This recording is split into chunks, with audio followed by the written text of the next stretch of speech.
If an assessee receives income in the form of a gift in the previous year, then it needs to be taxed in the assessment year. So, when a gift is received, we need to check whether such gift is received from a non-relative or such gift is received from a relative. If the gift is received from a relative, then it is fully exempted. Nothing shall be charged as tax. Whereas if the gift is received from a non-relative, then there are two bifurcations. The first thing says such a gift is received at the time of marriage or by will, then it is fully exempted. So nothing shall be charged as a tax in that case. Whereas in any other case, general gift, or it can be at the time of birthday or marriage anniversary, not marriage but anniversary. In such a case or any other case, then we need to check whether the value of the gift is greater than 50,000 or whether it is 50,000 or lesser than 50,000. So if it is greater than 50,000, then the entire value shall be taxed. Whereas if such a gift value is lesser than rupees 50,000 or equal to rupees 50,000, then it shall be exempted. So when it is greater than rupees 50,000, we have to tax it fully, which means to say if the worth of the gift is 60,000 rupees, then the entire 60,000 shall be taxed without any deductions. Okay, so entire 60,000 is taxed, or if it is lesser than 50,000, then it shall not be taxed at all. There are only two adjustments here. Okay, so after seeing this, we'll get an idea. We have to check who are these relatives, right? The first thing is we need to know who and all are considered to be the relatives of the assessee. Secondly, we need to see how do you find out the value, this 50,000 value, whether we need to consider a single transaction or whether we have to consider multiple transactions of a similar nature to identify this rupees 50,000 value. That is what we'll be seeing the further part of this video now. Relatives of an assessee.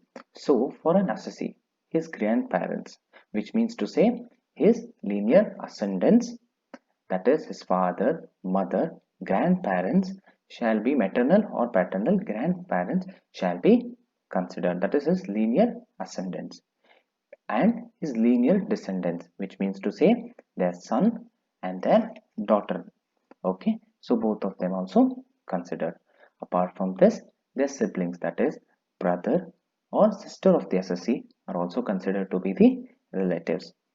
His or her spouse, that is if it is a male, then his wife. If it is a female assessee, then her husband shall also be considered to be a relative.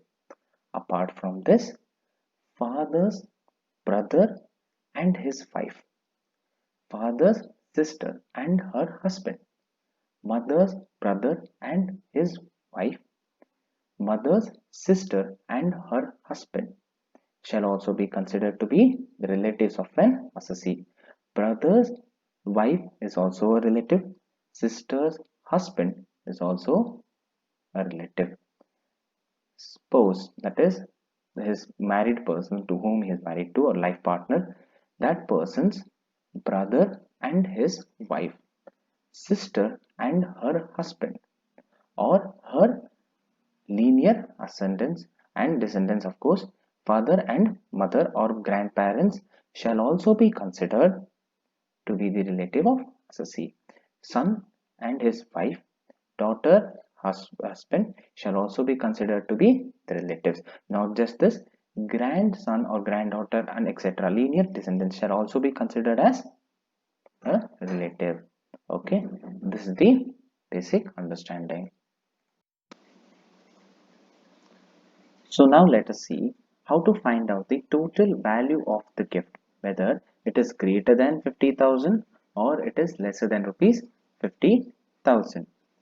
If the gift is received in form of money, that is in form of cash, check, or in the form of a draft, then all the transactions involved shall be considered.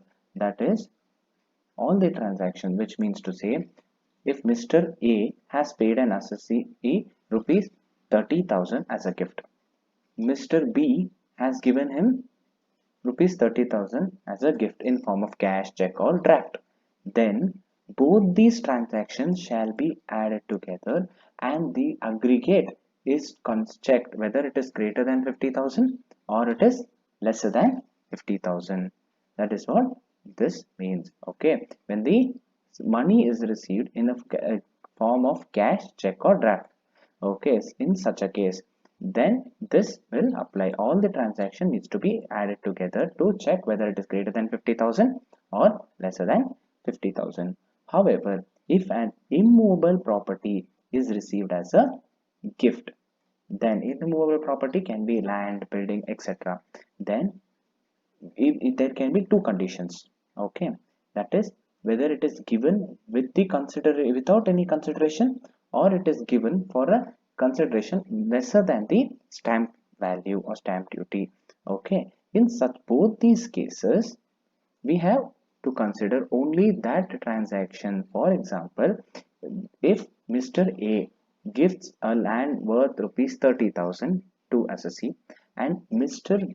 B gives a land rupees worth of 30,000, then both these transactions won't be added together. Each transaction is considered to be an individual transaction alone and checked whether that individual transaction is greater than 50,000 or not. Here in case, since A and B both are giving just 30,000 each, so we will consider this to be lesser than 50,000 and both these transactions shall be exempted from taxation.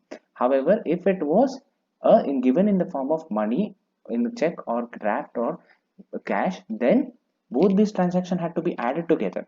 Here we don't add together and find, we just take the individual transaction to find check whether it is greater than 50,000 or lesser than 50,000. However, when it is given for a lesser value, then we need to deduct the amount paid as a consideration from the stamp duty, and then the amount to be taxed will be arrived. There's an adjustment. So whenever there is the question says given for a lesser value than the stamp value will be given and the value at which he has taken the land will be given. Then the stamp value minus the amount which he has paid to receive the gift, and then the amount whatever you have to be taxed will be arrived. Okay, so this adjustment is involved in case of immovable property received as a gift and at a lesser value. Okay, suppose we have received a movable property. That means if an assessee has received a movable property in the form of a gift, then what is the treatment? That is what we are seeing here. Given without consideration, again that is there, given without with a lesser consideration. So both these transactions are there. In this case, both of this, all the transactions are considered. For example, if Mr. A gives a bike to the assessee worth rupees 40,000 and Mr. B gives a bike of rupees a bike or scooter and anything of 30,000 rupees. So here both are movable property and we need to add these two. So 40,000 worth bike plus we need to add the 30,000 rupees worth scooter and we'll get 70,000. Since it is greater than 50,000, we shall tax the entire 70,000. However, if the value was lesser than 50, okay, then it shall not be taxed at all. So this is what here we understand. Okay, apart from this, when it is given for a lesser consideration, okay, the same treatment again, we need to check the actual value. Here the actual value is nothing but the fair market value.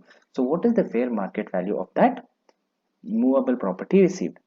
Subtract the value which the assessee has paid to receive that gift. Whatever amount will be left will be the amount to be taxed.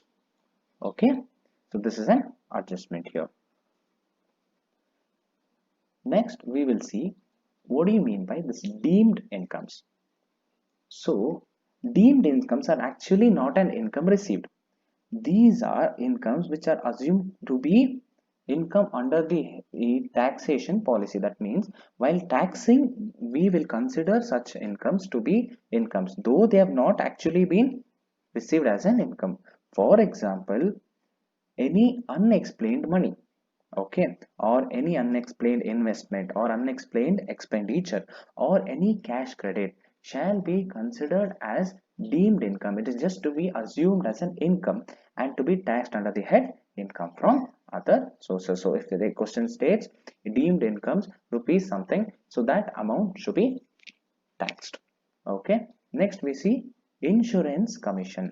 So if any insurance commission is received by the assessee, how do we treat it? We have to tax it. Of course, the entire amount is taxed.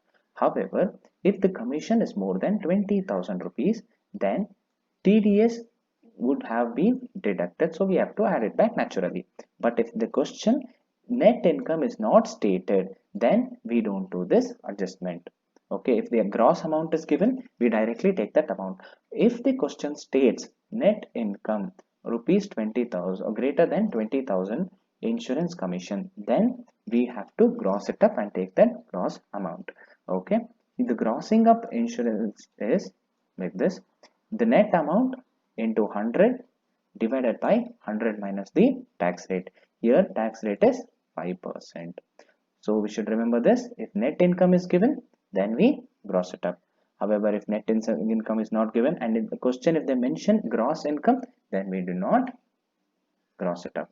Okay, so this is an adjustment. Apart from this, if any agricultural income is given to us, okay, agricultural income earned in India, or it is received in India, or which whatever it is, any agricultural income relating to India shall be tax free. Of an Indian land is always tax free. However, if such an income is earned in a foreign country, agricultural income from a foreign land, then such a from a foreign land is always taxed. The entire amount shall be taxed under the head income from other sources. And even this post office savings bank account, if such thing is given in the question. Okay, so post office savings bank account is given in the question, then up to 3,500 rupees is to be exempted. So interest received on a post office bank account up to rupees 3,500 is exempted for an individual account. For a joint account up to rupees 7,000 is exempted. Anything above 7,000 is taxed. Here also, if anything above 3,500, then that excess amount is taxed. The entire amount is not taxed, but excess amount is taxed. For example, interest on post office bank account is given in the question, rupees 4,000. Then 4,000 minus 3,500 will give you 500, which is to be taxed. Okay, apart from this, we have interest on compensation or enhanced compensation to be taxed under the head income from other sources, and any expenditure to earn this interest can be deducted from that. Okay, so that is the other incomes. Let us see some certain deductions. Deductions under section 57. If the assessee pays any commission to a bank or any other person for receiving interest on securities on the assessee's behalf, I mean that on his behalf, then such an commission can be deducted from the total income from received from other sources. Okay, the total income from other sources, you can deduct this commission amount. Next, interest on loan borrowed for purchasing securities in is fully deductible. So if any he has taken some loan for purchasing securities, and if any interest is paid on such a loan amount, then this interest can be deducted from the total income from other sources. However, if such interest payable outside India without TDS is not deductible. Okay, so here this ends our chapter. Thank you.